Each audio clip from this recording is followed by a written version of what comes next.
noches a todos, buenas noches Dino. Buenas noches. Estamos nuevamente acá dispuestos para continuar con nuestra serie de conversaciones.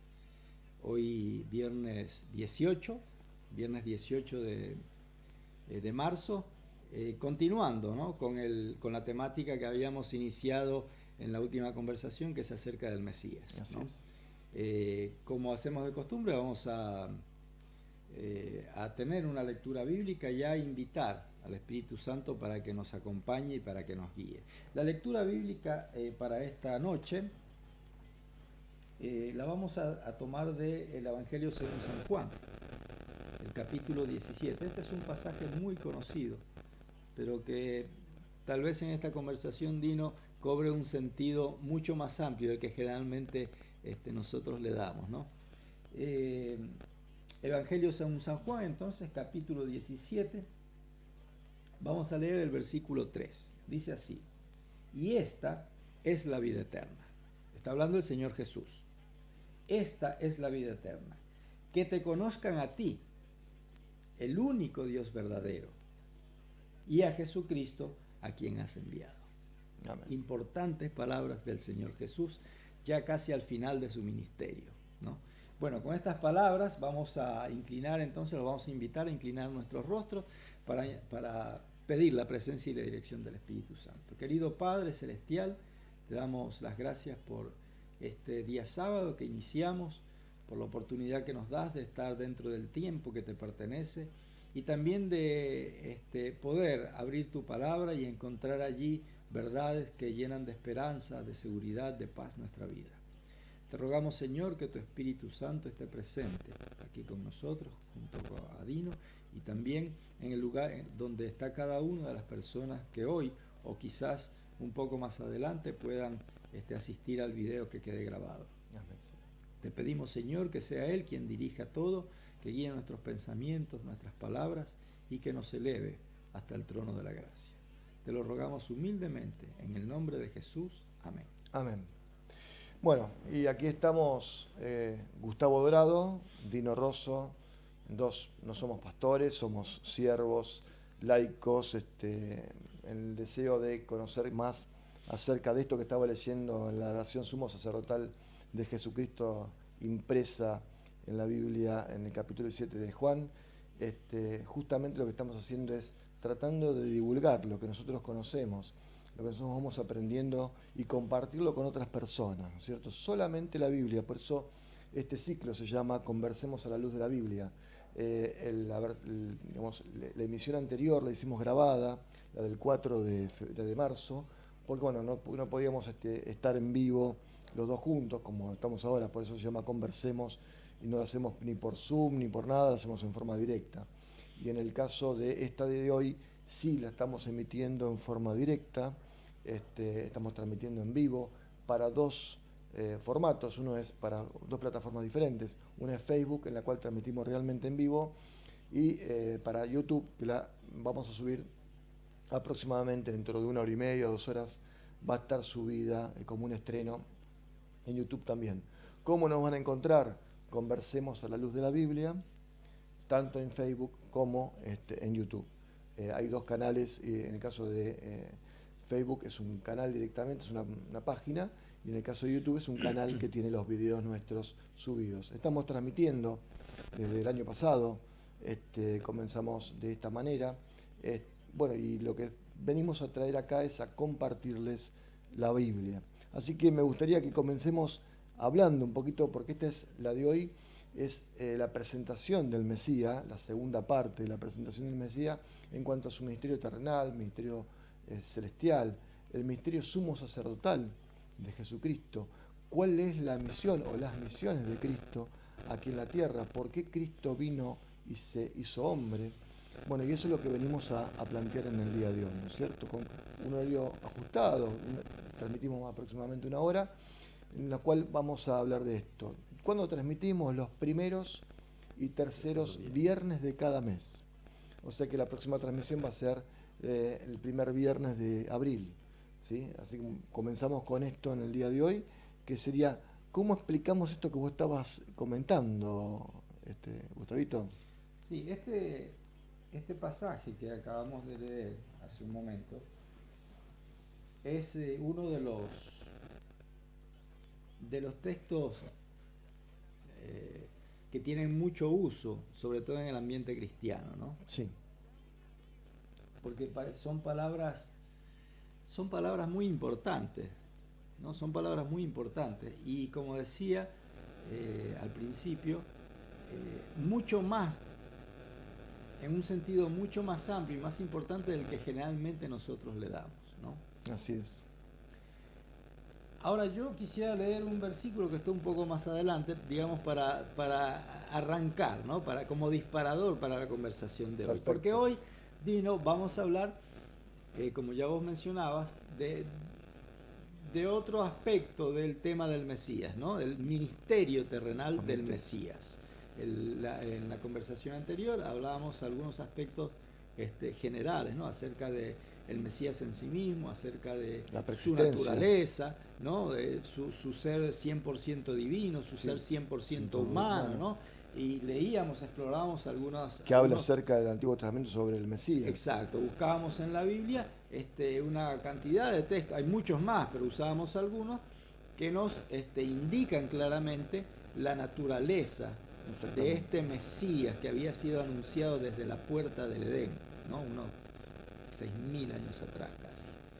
Ahora, lo que vamos a intentar hoy es apenas tocar el ministerio terrenal de ese Mesías. El ministerio terrenal de ese Mesías. Porque como vamos a ver, no solamente tiene un ministerio terrenal, tiene un ministerio que es celestial, ¿no? Y que es tan importante como el terrenal. Entonces, a manera de disparador, yo quiero leer un pasaje que se encuentra un poquito después de este que acabamos de leer al inicio, ¿no? En San Juan capítulo 17,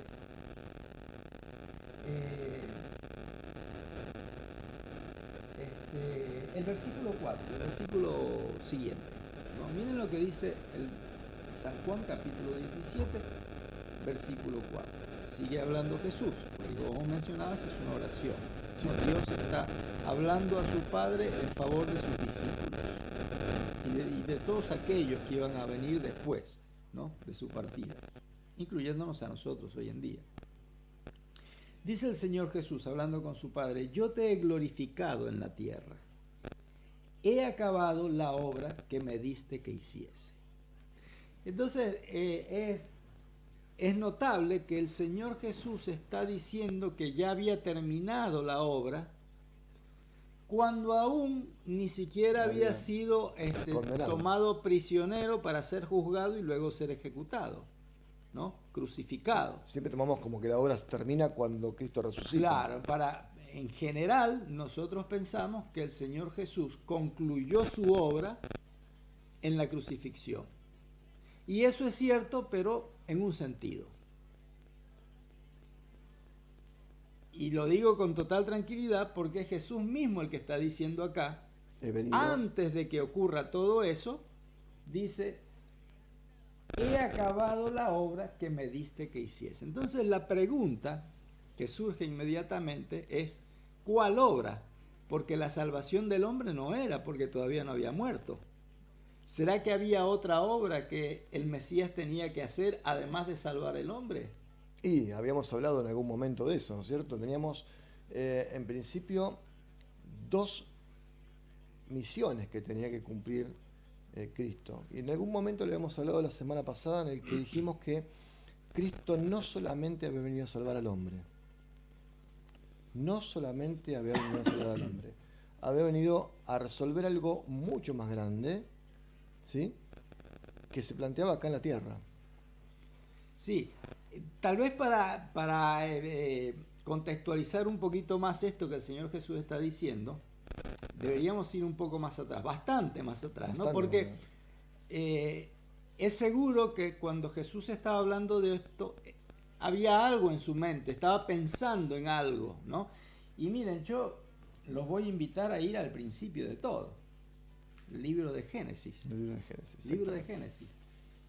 Y ustedes dirán, bueno, ¿dónde? Y el capítulo 3. El capítulo 3, donde comenzó todo el drama, Dino, de la humanidad. ¿no? Donde está registrado al hombre. El inicio, claro, de la humanidad, del drama de la humanidad. El drama, ¿no? de la humanidad. Sí. Claro, entonces fíjense que en el capítulo 3 comienza diciendo que la serpiente, no vamos a leerlo a detallar, pero más o menos vamos a hacer un pasaje rápido. Comienza, el capítulo 3 comienza con la serpiente hablando mal de Dios, diciendo una mentira acerca de Dios, ¿no? Dios le había dicho al hombre y a la mujer, de todo árbol del huerto podrás comer. Eso está en el capítulo anterior, casi al final, de los últimos versículos, ¿no? Pero del árbol de la ciencia y del bien y del mal no comerás, porque el día que de él comieres, ciertamente morirás. Y entonces mire lo que le dice la serpiente, ¿no? La serpiente, que es el diablo, Satanás, el adversario, ¿no? La serpiente antigua, dice Apocalipsis, la serpiente antigua, que es el diablo y Satanás. Entonces el adversario de Dios, el enemigo de Dios, le está diciendo a nuestros primeros padres, le dice: ¿con que Dios os ha dicho no comáis de todo árbol del huerto? Estaba diciendo una mentira acerca de Dios. Exactamente. Le está diciendo: Dios no te deja comer, te creó un paraíso lleno de frutas hermosas, de colores y de gustos deliciosos, y no te deja comer. ¿Qué clase de Dios es ese que tienes? ¿No? Bueno, y después podemos seguir leyendo y vamos a encontrar que además le dice: pero además Dios no solamente que te priva de esto, sino que también no quiere que vivas eternamente y no quiere que tengas una superación en cuanto a tu ser, porque puedes llegar a ser como Él y Él no te deja. Más o menos es lo que dicen los versículos 1 al 6, ¿no? Ustedes después pueden leerlo si quieren en más detalle. Ya hemos hablado de esto bastante, pero ¿por qué los llevo a ese lugar? Dinos. Porque acá es donde comenzó el problema. ¿Cómo comenzó el problema? ¿Cuál fue la estrategia del enemigo de Dios para iniciar todo esto que nosotros llamamos el mal, el pecado? ¿Cuál fue la estrategia? Decir mentiras, cosas falsas acerca de Dios. En realidad, distorsionar el carácter de Dios ante su creación. Mostrar a las criaturas de Dios una imagen deformada de su creador. Exactamente. ¿No? Por eso es que el Señor Jesús, en esta oración, fíjense lo que dice el versículo 3. El versículo 3, las palabras del versículo 3 son muy importantes y tienen que ver con algo mucho más amplio, más trascendente que un conocimiento bíblico, doctrinal, ¿no? Porque a veces nosotros leemos, esta es la vida eterna, que te conozcan a ti, el único Dios verdadero, y a Jesucristo a quien has enviado. Y es posible que nuestra orientación sea, bueno, entonces tengo que estudiar más la Biblia, ¿no? Para conocer lo que la Biblia dice acerca de Dios. Pero en realidad lo que el Señor Jesús está diciendo, no está hablando de la palabra de Dios, no. Está hablando de Dios mismo. Está diciendo, la vida consiste en saber quién realmente eres. Esa es la vida, y no cualquier vida, la vida eterna, ¿no? Adán y Eva, antes de descreer de Dios, tenían vida eterna, tenían acceso al árbol de la vida, todos los días podían comer su fruto. Después de eso, fueron apartados del árbol de la vida, ¿no? Con el resultado inevitable, que era la muerte.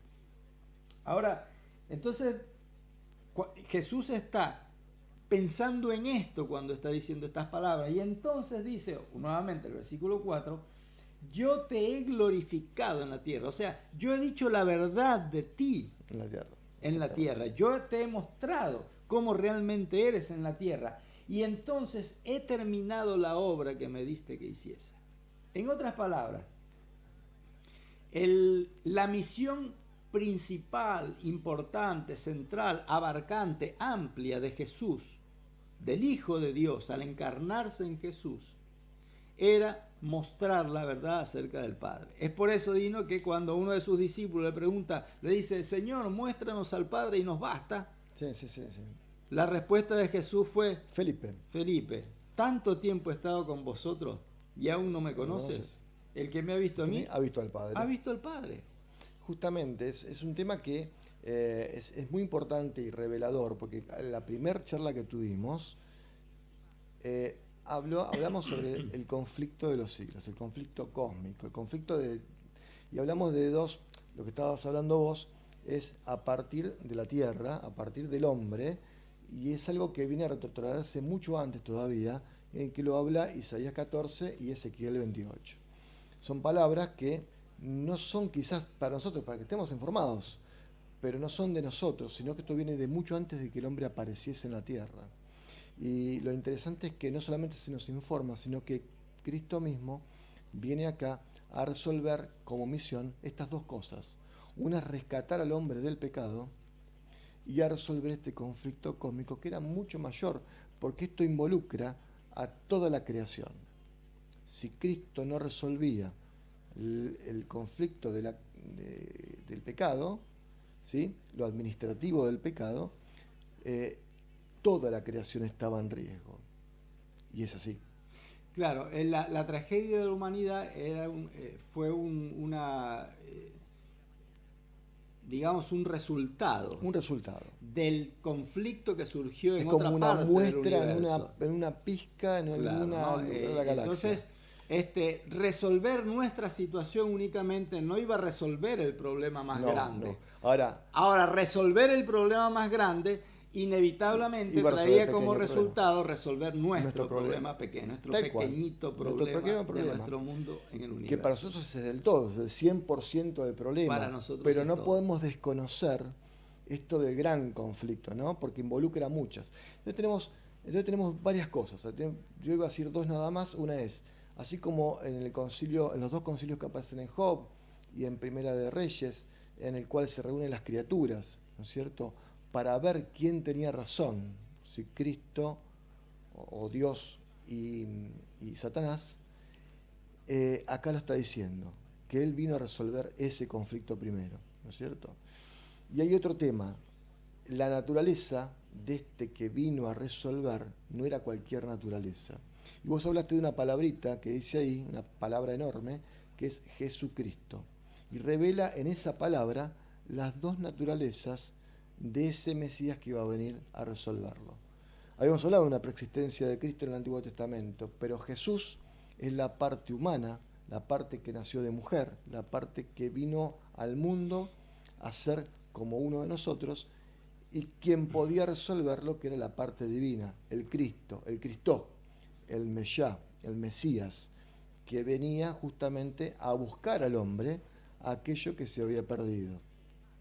Ahora, Dino, me parece bueno que veamos por separado, en dos momentos, estas dos cosas que estamos hablando, estos dos aspectos de la misión de Cristo, ¿no? Una general y una particular, ¿no? Exactamente. La general dijimos que era mostrar al universo entero, no solo a nosotros, al universo entero, el verdadero carácter de Dios. ¿Por qué? Porque como vimos, lo que Satanás hizo en la tierra también lo hizo en el cielo, ¿no? Sembró la duda acerca del carácter de Dios. Por eso dice uno de los pasajes proféticos que arrastró consigo la tercera parte de los ángeles. Una tercera parte de la población angélica creyó, igual que nuestros primeros padres, le dio cabida al engaño de Satanás acerca del carácter de Dios, ¿no? Porque tal vez a los ángeles no les habrá hablado en los términos que le habló a Adán y Eva, ¿no? Acerca de que Dios no te deja comer esta fruta, no, les habrá dicho alguna otra cosa, pero obviamente en un sentido nocivo a la imagen, a la verdadera lo que quería lograr Satanás era la duda de los seres creados. Entonces, tenemos estos dos aspectos, ¿no?, importantes de la misión del Señor, de Cristo en la tierra. Esta misión central, amplia, que era la de restaurar la imagen de Dios en el universo creado, y la imagen un poco más restringida a la humanidad, ¿no?, para ser rescatada del pecado. Esta última está relacionada, íntimamente relacionada, presentada, mostrada en forma abundante, redundante en el santuario y sus símbolos. Claro. ¿No? Pero en el ministerio de Cristo encontramos también lo que él hizo para mostrar al Padre, ¿no? Y podríamos detenernos en un par de sucesos, ¿no? De episodios bíblicos, para darnos cuenta de que sí, realmente el Señor Jesús en su ministerio contempló de manera notable y como muy importante esta parte de su misión, ¿no? Por ejemplo, varios milagros que encontramos en la Biblia los utilizó el Señor Jesús para presentar, ¿no?, el carácter de Dios. Un ejemplo, habíamos comentado ahora antes de sentarnos frente a la cámara el caso de Juan capítulo 9, ¿no? Cuando el Señor Jesús sanó a un hombre ciego de nacimiento, ¿no?, que le restauró. El poder de Dios para sanar. Cuando los hombres, no vamos a leerlo todo porque nos llevaría mucho tiempo, pero era un hombre que había sido ya descartado, ¿no? Dado por sentado por las autoridades religiosas de que era un pecador, ¿no? En uno de los pasajes leemos, o pecó él, los mismos discípulos dijeron, bueno, a ver, ¿quién pecó? ¿Este o sus padres? ¿No? Lo que estaban queriendo decir era, ¿por el pecado de quién castigó Dios a este hombre? ¿Por su pecado o por el pecado de sus padres? Sí. ¿No? Contradicción porque Dios no castiga. Entonces, ¿qué hizo Jesús? Fíjense, bueno, vamos a leer, pues es importantísimo el relato, porque fíjense lo que dice Jesús. Capítulo 9 de Juan, vamos a leer. Tal vez tengamos menos tiempo, pero es importante para que nos demos cuenta de lo que estamos diciendo, ¿no? Dice, le preguntaron, capítulo 9, versículo 2, le preguntaron los discípulos diciendo acerca de este ciego, ¿quién pecó, este o sus padres, para que haya nacido ciego? ¿No? Y Jesús respondió lo siguiente, miren, no es que pecó este ni sus padres, no está diciendo que él no era pecador y que los padres no, porque los discípulos le habían preguntado por causa de quién Dios había castigado a este hombre. Y Jesús dice, Dios no castigó a este hombre, ni por causa de él, ni por causa de sus padres. Lo que a este hombre le pasa ahora es para que las obras de Dios se manifiesten en él. O sea, para que Dios se manifieste como es frente a aquel que el hombre condena como culpable. Una buena mirada. Para que los hombres vean cómo actúa Dios con un hombre que sus semejantes lo tratan de caso perdido y desahuciado, ¿no? Y entonces, ¿qué hizo? Lo curó. Directamente lo curó. ¿No? Sí, claro. ¿Qué hace Dios frente a un hombre que en el entendimiento de la inteligencia, de la lógica humana, sufre por causa de su pecado? ¿Qué hace Dios frente a un hombre? ¿Lo condena? No, lo restaura. ¿No? Entonces, Dios está Jesús está echando por tierra ese falso concepto que hay aún en nuestras religiones cristianas, Dino. Nosotros pensamos que Dios castiga. Que si alguien está sufriendo alguna calamidad que es inexplicable en la lógica humana, que no tiene explicación racional, es porque Dios lo está castigando. Es verdad. ¿No? Y entonces Jesús dice, no, Dios no castiga. Si se equivocó a su padre, no importa, puede ser. Es muy posible. Todos somos pecadores. Pasibles de pecar, seguro. Pero lo que le está pasando no es porque Dios lo está castigando. Porque ese no es el Espíritu de Dios. ¿Cuál es el Espíritu de Dios? Sanarlo. Restaurarlo. Bueno, y justamente porque Cristo en su ministerio terrenal no solamente vino justamente a mostrar al carácter de Dios de esta manera, sino a aquellos que leían las Escrituras, en el caso de los fariseos y los saduceos y los escribas, como aquellos también que no leían. Tenemos algún pasaje en el que, ya condenado a muerte, Juan el Bautista manda a sus discípulos a preguntarle a Cristo si esperaban a él o era otro posterior el que venía a venir. Y Cristo no le contesta que era él, le contesta de una manera diferente. Y le contesta de acuerdo al conocimiento de Juan. ¿A quién esperaban? a que hiciera que ciertas cosas. Y yo lo voy a leer de acá de Isaías, capítulo 61, ¿sí? Que un poco muestra la esencia de lo que él vino a hacer acá. Y él esto lo cuenta después en el templo, en Nazaret, ¿sí? Y dice así, cuando haciendo terribles, perdón, estoy mal en el versículo, dice, el Espíritu de Dios, de Jehová, el Señor está sobre mí, porque me ungió Jehová. Ha enviado a predicar las buenas nuevas a los abatidos, a vendar a los quebrantados de corazón, a publicar libertad a los cautivos, a los presos apertura de cárcel, a proclamar el año de la buena voluntad de Jehová, el día de la venganza del Dios nuestro, a consolar a todos los enlutados. Y él venía a mostrar el verdadero carácter de Dios. El Mesías venía con esta misión.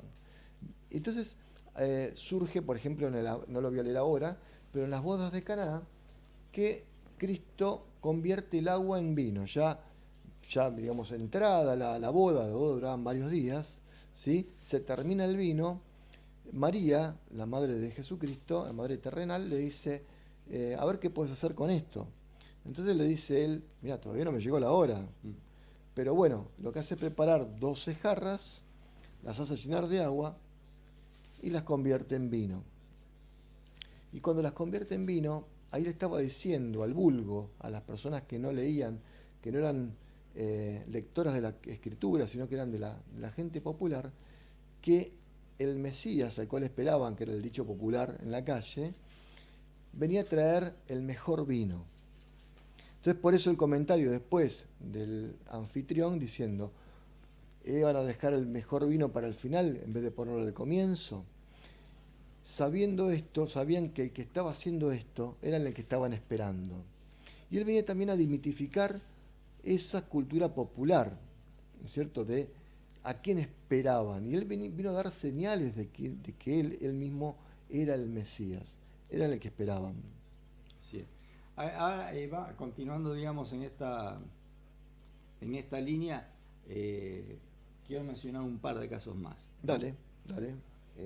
Tenemos en el Evangelio de Mateo, sí. Al final del Sermón del Monte, ¿no?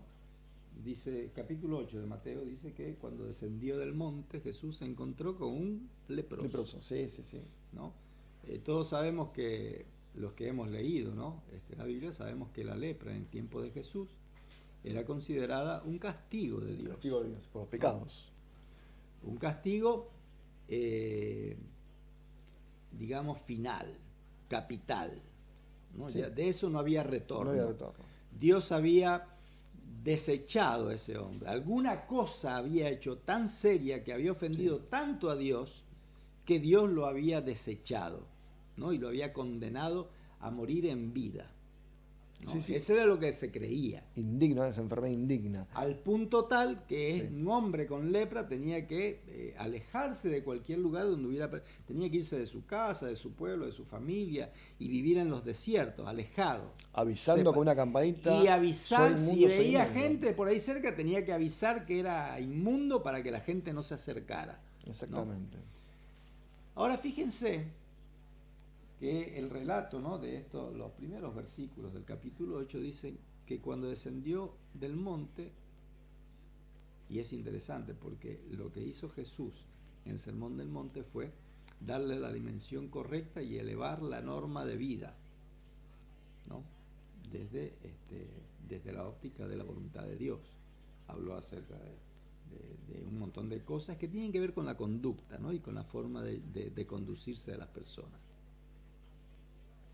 Y entonces, bajar y ver a un leproso, ¿no?, era un acto medio raro. Era un contraste muy, muy importante, ¿no? Entonces, muchos se preguntarían, a ver, vamos a ver qué hace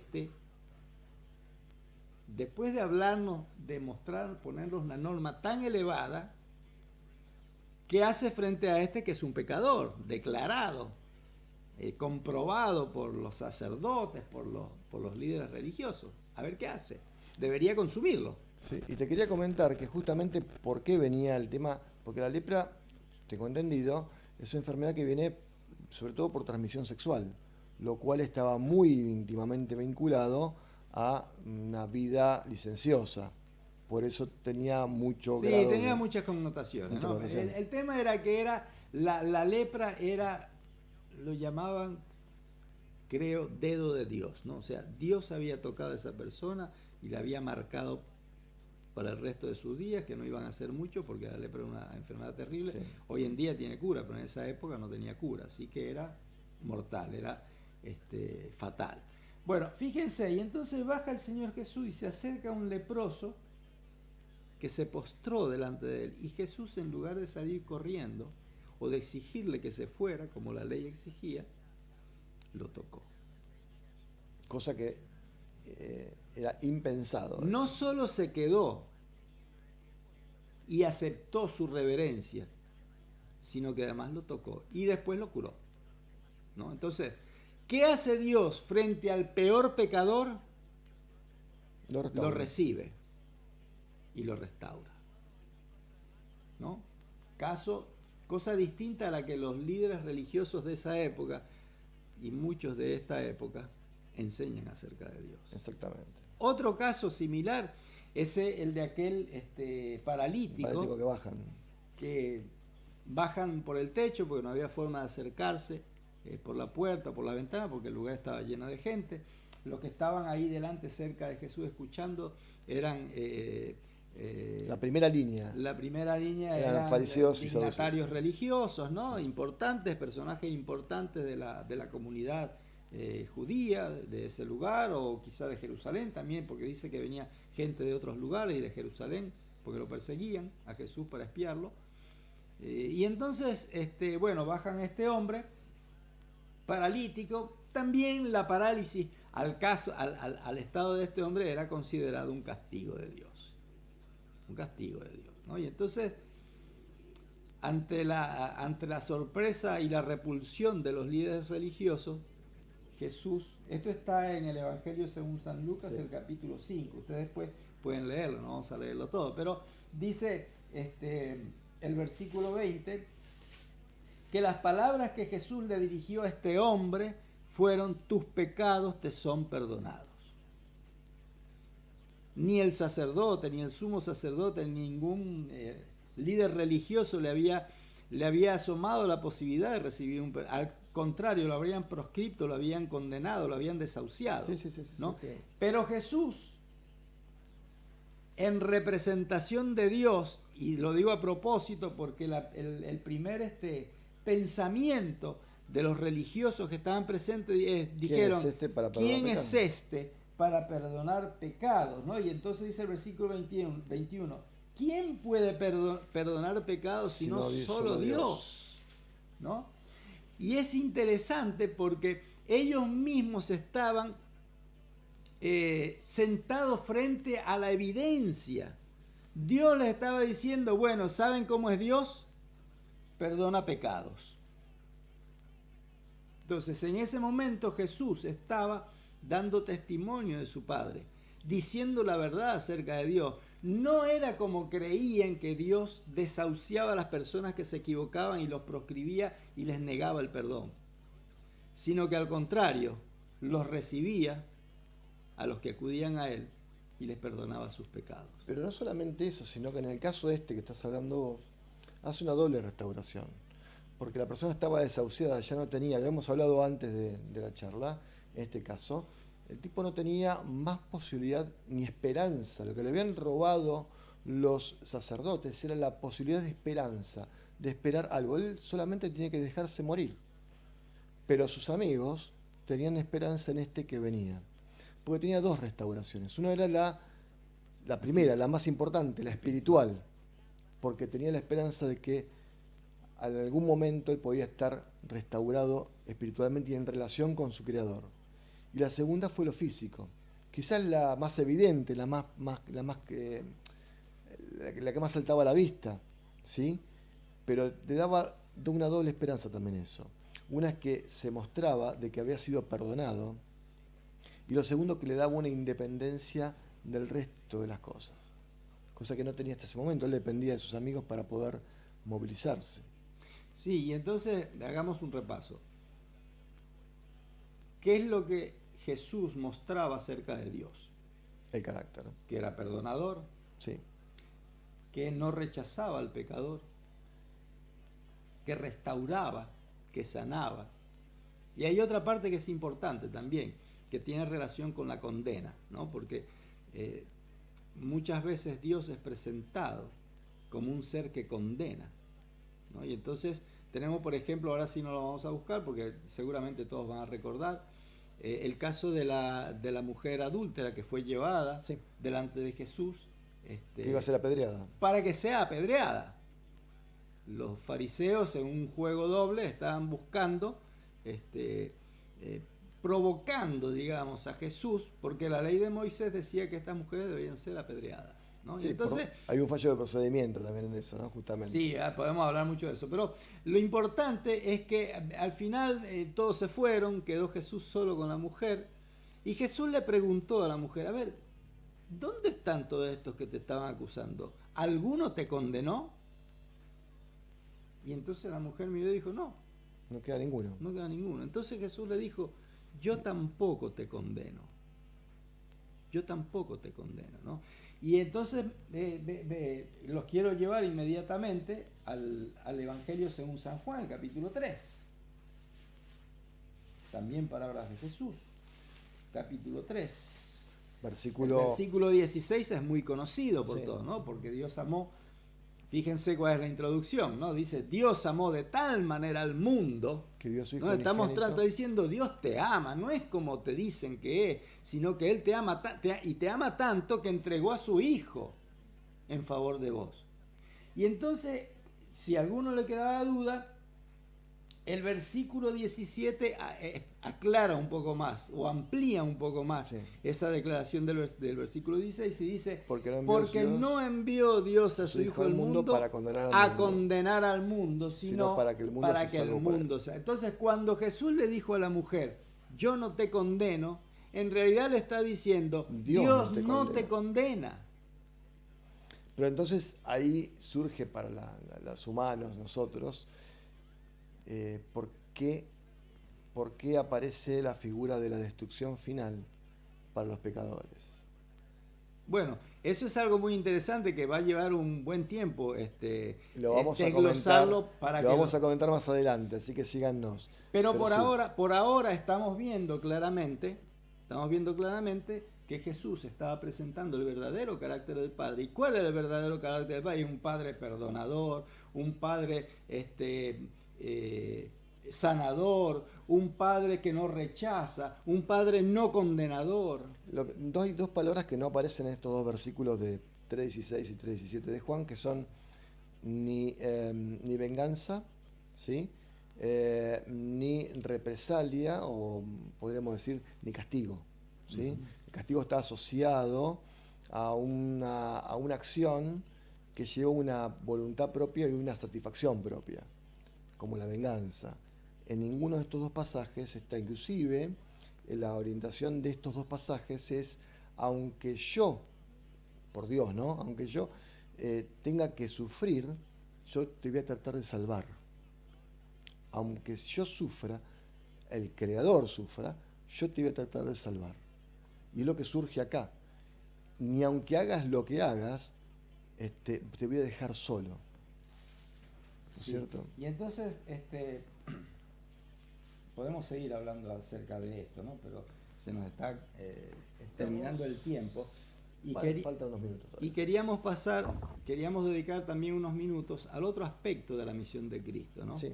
Y entonces yo, para introducirlo, quisiera leer Filipenses capítulo 2, ¿no? Desde el versículo 6, ¿no? Un par de versículos más. Fíjense lo que dice, hablando acerca de Jesús. Sí. El cual, siendo en forma de Dios, no estimó el ser igual a Dios como cosa a que aferrarse, sino que se despojó a sí mismo, tomando forma de siervo, hecho semejante a los hombres, y estando en la condición de hombre, se humilló a sí mismo, haciéndose obediente hasta la muerte y muerte de cruz. ¿no? Voy a buscar porque justamente quería comentar algo de ahí también. Y entonces ahora ingresamos al otro aspecto, el que más nos interesa a nosotros, el que más nos toca de cerca, que es la salvación. La parte del ministerio de Cristo que está relacionado con todo aquello que anunciaban los rituales y los simbolismos del santuario, ¿no? Que tenían que ver con nuestra redención, con nuestro rescate, por ser los únicos seres creados de la humanidad caídos en desgracia. Exactamente. Exactamente. Y hay un tema que es importante. Nosotros siempre tenemos en vista que, digamos, minimizamos y llegamos al mínimo que la salvación es por gracia, ¿sí? Que no es un mérito menor, pero que si nosotros aceptamos a Cristo y le creemos a Dios, somos salvos, alcanzamos la gracia de esa manera, ¿no es cierto? Pero no es toda la realidad de la salvación. La salvación es mucho más grande que eso, porque solamente en este caso estamos mirando lo que nosotros, nuestra parte, hacemos, que es creer y aceptar ese galardón. En realidad tiene una arista mucho mayor y que viene desde el comienzo de los tiempos. Tiene que ver, Dino, yo diría, la palabra clave en todo esto es el reconocimiento. Reconocerlo a Él como Dios, ¿no? Porque todo lo demás viene como resultado de reconocerlo a Él como Dios. Exactamente. Porque si nosotros aceptamos no solamente la gracia, sino que aceptamos a este Creador como nuestra única vía de acceso a la salvación, estamos aceptando todo de Dios. No hay una parte nuestra, ya todo el regalo es de Él. Y si tenemos que aceptar esto sí, esto no. Todo el regalo tenemos que hacer, todo el paquete se acepta. Y Dios puso a disposición este regalo con un esfuerzo muy grande, que es venir al rescate de nosotros, hacer su mano, ¿sí? En el caso de Cristo, perder esa posibilidad de omnipresencia, ¿sí? Porque Él se hizo humano como nosotros.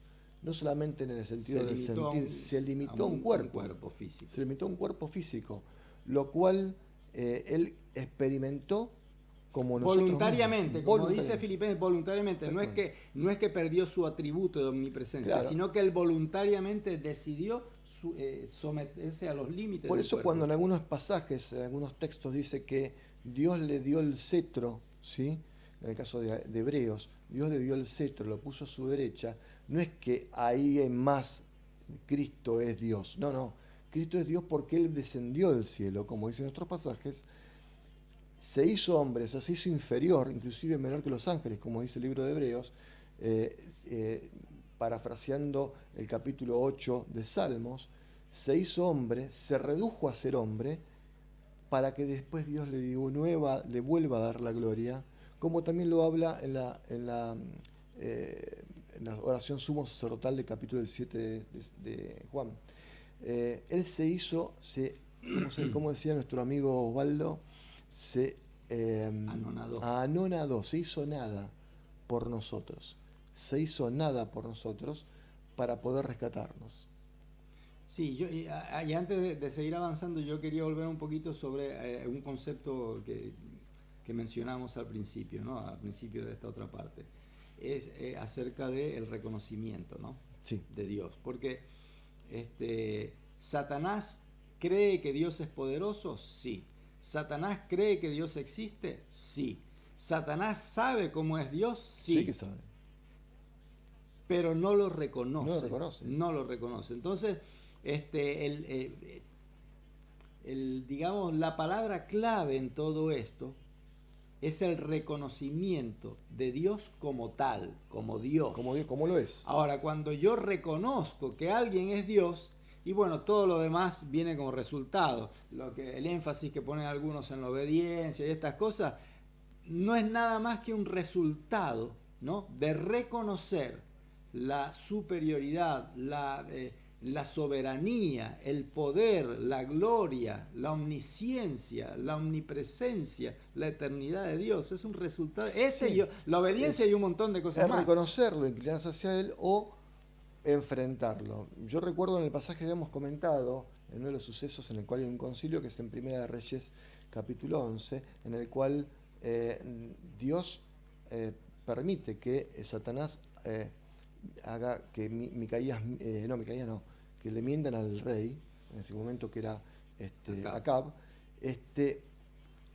Satanás sale de en medio de la creación de los creados en el concilio y se para frente a él, lo enfrenta y Dios le cuenta lo que va a pasar si hace eso. No es que le dice que lo haga solamente. En su libre albedrío, Satanás puede hacer lo que quiera, porque hasta él tiene su libre albedrío, pero él lo enfrenta. Lo que estás diciendo vos, o lo reconozco a Dios como Dios mismo, o me enfrento y le digo que no. Sí, yo puedo hacer una cantidad de cosas que son propias de la religión cristiana, Sí. sin reconocer. Sin reconocerlo, sí. ¿No? Ejemplo claro tenemos toda la dirigencia religiosa de la época de Jesús, ¿no? Claro. Por ejemplo, hay mucho más, pero algo que tenemos acá registrado, ¿no? Sí, teníamos en el caso de la dirigencia religiosa de la época de Jesús, la dirigencia que lo condena, que era Caifás, que era Caifás era yerno de Anás.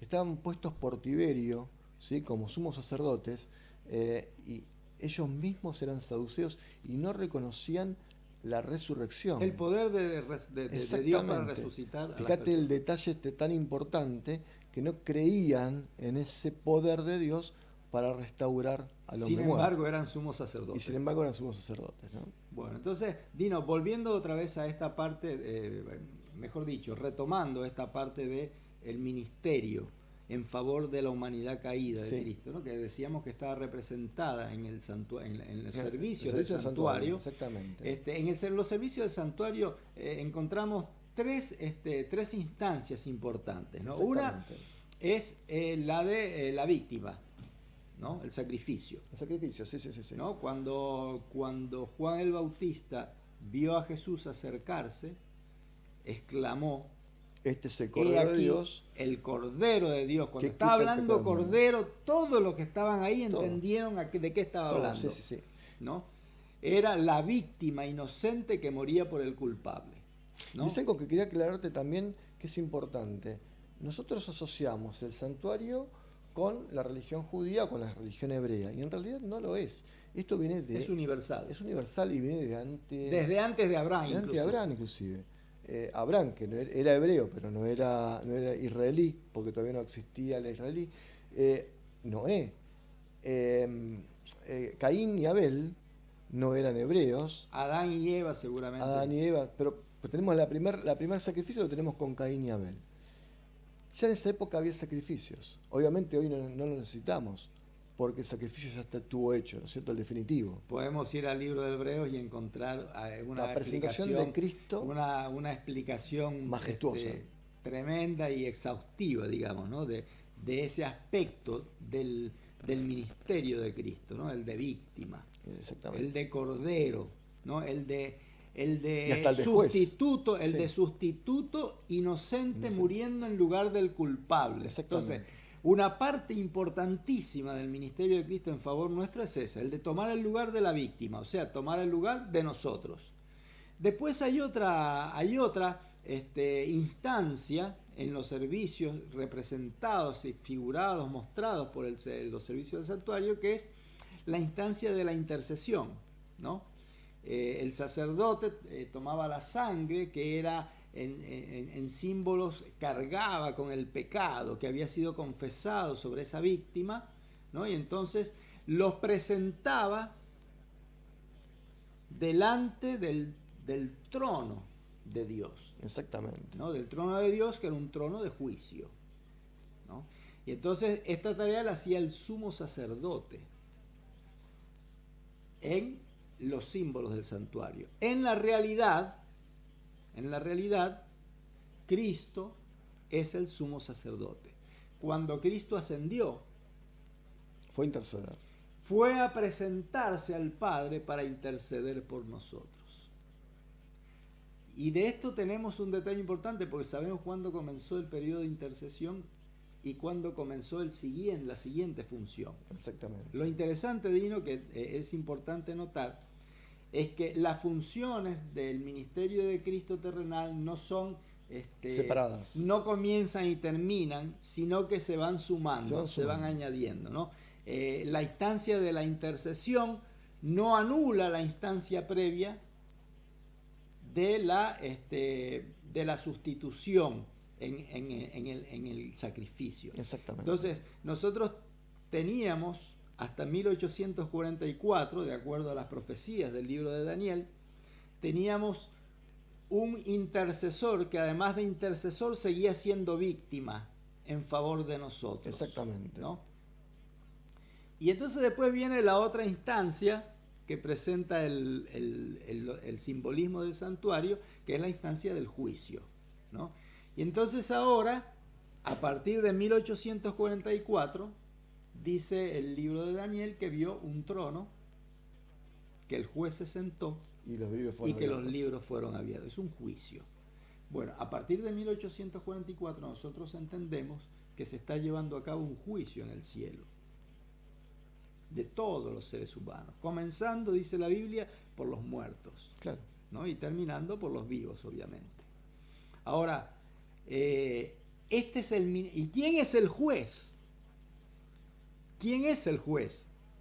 Y el juez es Cristo, porque recuerdan que le fue entregado el juicio, ¿no? Si nosotros leemos el libro de Apocalipsis, también Daniel, vamos a ver que le fue entregado el poder para juzgar. Entonces tenemos el ministerio de Cristo en favor de nosotros, de la humanidad caída, es el que desarrolló en la tierra, que fue el de víctima. Exactamente. El que inició después de la resurrección y la ascensión hasta 1844, que es el de intercesor, sin dejar de seguir siendo víctima. Y el que surgió a partir de 1844, de acuerdo a las profecías del libro de Daniel, cuando los libros fueron abiertos, que es el de juez, sin dejar de ser intercesor y sin dejar de ser víctima. Ahí tenés tres instancias, ¿no es cierto?, en el que fueron sumadas. Daniel 7 habla del juicio, Daniel 8 habla de la intercesión y Daniel 9 habla del sacrificio. Y ahí tenemos a una víctima, ¿sí?, un sacerdote y a un juez. Ese sacerdote tenía que ofrecer, no tenía que ofrecer algo por sí mismo porque él ya era perfecto, sino que tenía que ofrecerse a sí mismo para rescatar a las criaturas. Lo mismo, habiendo rescatado a las criaturas, llevarlas a la diestra del Padre para presentarse como sustituto de aquellos que estaban representados.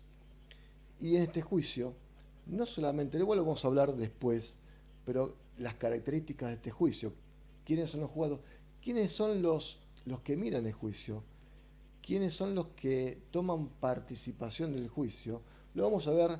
Todavía faltan un par de revisiones más de la Biblia para poder verlo. El juicio tiene varias instancias también, ¿no? Pero el juez, es Cristo, ¿no? Es Cristo. Ahora, estaba pensando mientras vos hablabas, ¿no? Qué importante es entender un poco, lo más que podamos cada uno, también el tema de la naturaleza de Cristo, ¿no? Tanto de la naturaleza humana como la naturaleza divina, ¿no? Exactamente. ¿Por qué tenía que ser humano 100% y divino 100%, ¿no? Y la parte de la víctima, nos muestra, nos indica como el cordero un sustituto del pecador. O sea que tenía que representar al pecador. O sea que tenía que ser humano. Tenía que ser naturaleza la misma que el pecador. Tenía que ser humano. Para poder representar a un pecador humano, tenía que ser humano. Ahora, ¿tenía que ser pecador? No, porque el simbolismo decía que la víctima tenía que ser pura, sin mancha, sin defecto, ¿no? Y entonces nos habla acerca de la naturaleza de Cristo, ¿no? Y esto, si nosotros comenzamos desde ya, no vamos a hacerlo ahora, pero sí, vamos a entrar en un terreno que es una discusión, sí, ¿no? Hay Que una es discusión. si la naturaleza de Cristo humana era caída, no caída, pero me parece que no hay mucho para discutir, porque si el símbolo debía ser perfecto, a ver, el cordero no moría por sus pecados, moría por los pecados de otro. O sea que él no cometió pecado, en símbolo estamos hablando, ¿no? Por un lado. Por otro lado, tenía que ser perfecto. Básicamente, si no, no podía ser sacrificio. Ahora, era un ser perfecto cargado con los defectos de otro. No eran sus defectos, eran los defectos de otro, ¿no? Entonces, esto nos habla un poco acerca de la naturaleza de Cristo, la naturaleza humana de Cristo. Después, cuando vamos al sacerdote, a la intercesión, a la función de intercesión, también nos encontramos con otro detalle interesante, ¿no? El autor del libro de Hebreos dice que los sacerdotes, que eran del orden de Aarón, sí, tenían que presentar sacrificios por sus culpas para purificarse antes de presentarse delante de Dios. Y ahí habla de la naturaleza de los sacerdotes. Y habla acerca de la naturaleza del sacerdote. Ahora, de Cristo dice que no necesitaba. No. ¿Por qué sería? ¿No? Porque no tenía pecado. Porque no tenía pecado, no solo de cometer pecado, sino de ser pecado. No necesitaba ser purificado de nada, limpiado de nada, porque Él en sí mismo es puro, es limpio, es inmaculado. También nos habla acerca de la naturaleza humana de Cristo, pero nos habla acerca de la naturaleza divina de Cristo. Exactamente. ¿No? Y ahí nos habla, lo hemos comentado la semana anterior, acerca de un evento que le sucede a Jacob, ¿cierto? La escalera esa famosa que llega de la tierra al cielo, en el cual arriba de la escalera estaba Jehová y abajo Jacob. Y la escalera misma, por donde subían y bajaban los ángeles, que él veía, era Cristo.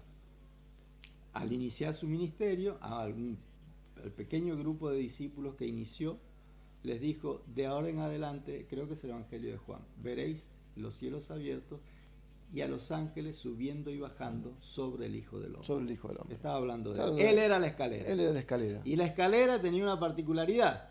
Tenía una parte apoyada en la tierra una parte apoyada y una parte apoyada en el cielo. Y lo cual nos dice que no somos nosotros los que buscan a Dios ni los que pueden alcanzarlo, sino que es el mismo Dios que nos viene a rescatar, que nos viene a buscar.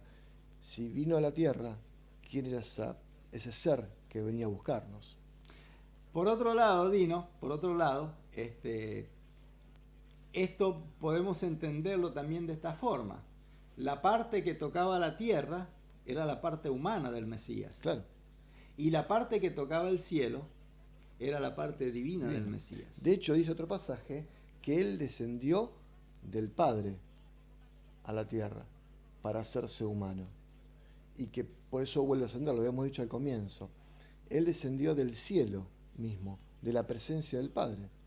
Es el Padre mismo que baja y que se hace humano justamente para rescatarnos a nosotros. Por eso la figura de la escalera, por eso la salvación, por eso habla del libro de Hebreos que Él es el autor y consumador de la salvación. Y agregamos más todavía, ¿no? La escalera, ¿no? La escalera que en una punta, el extremo elevado, representa, podemos decir que representa la naturaleza divina de Cristo. Claro. y la que toca la tierra, la naturaleza humana de Cristo, muestra la unión de esas dos naturalezas que nosotros no entendemos cómo es, pero que está ahí presentado claramente, ¿no? Ahora, tenía que ser hombre, ya dijimos por qué, porque tenía que representar a la humanidad. Tenía que ser Dios, porque tenía que presentarse delante de Dios, y ningún humano puede estar en la presencia de Dios. Solo el mismo Dios. No, al menos mientras toda esta situación se resuelta. Entonces, ¿era necesario que Cristo fuese hombre 100% y Dios 100%? Claro que era necesario. porque tenía que estar en dos lugares, en un lugar de santidad perfecta y en un lugar donde el pecado gobernaba. Entonces él tenía que representar a los pecadores, pero por otro lado tenía que presentarse por nosotros delante de Dios. Y habíamos Dios. hablado de que Dios no puede presentarse en el hombre así nomás. De hecho, lo habíamos hablado con el caso de Moisés, que solo presentó su espalda y quedó brillante e iluminado con la gloria de Dios durante varios días, a los cuales los mismos hermanos de ellos, de él, le tenían miedo. Dios mismo se hizo hombre para poder presentarse al hombre en su humanidad 100%, en un misterio que nosotros no entendemos. Tendremos una eternidad para entenderlo, pero también a la vez era necesario que sea Dios para poder traer esa salvación, para que nosotros la podamos aceptar. E interceder delante de Dios por nosotros. ¿Quién podía mostrar su carácter sino Él mismo? Él vino, como dijiste en el pasaje del comienzo, en el caso de Juan 17, Él vino a mostrar el carácter de Dios. Cuando le cuenta a Felipe, si me han visto a mí, han visto al Padre, es porque estaba mostrándose a sí mismo Dios.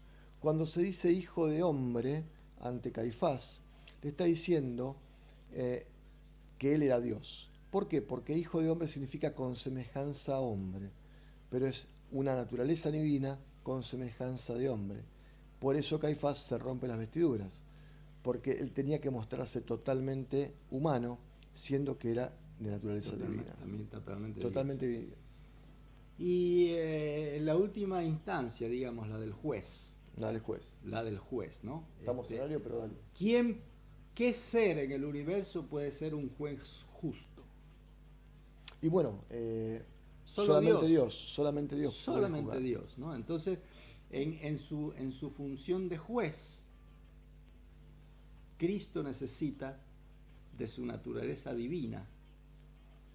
Hace uso, mejor dicho, ¿no? Hace uso de su naturaleza divina. Ejerce su naturaleza divina para juzgar. Hacer un juicio justo. Sí, de hecho, vos, por ejemplo, lo comentabas cuando comentaste sobre estos hombres que cuestionaban por qué perdonaba pecados solamente Dios, evocando a Isaías capítulo 43, versículos 22 y 23, 24, en el cual dice que solamente Dios puede perdonar pecados, ¿sí? Solamente Dios puede tener el criterio de perdonar pecados porque Él es el creador de la ley también.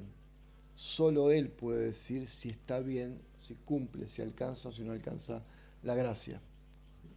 Bueno, y creo que se nos terminó el tiempo, ¿no? Pero podemos terminar con otra vez con el pasaje con el que comenzamos, porque en realidad esto es dicho en algunas palabras conocidas, el meollo del asunto. El meollo de la cosa, ¿no? sí. El conocimiento de Dios, del verdadero carácter de Dios, ¿no?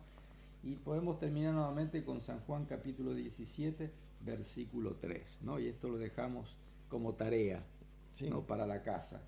Esta es la vida eterna, que te conozcan a ti, el único Dios verdadero, y a Jesucristo, a quien has enviado.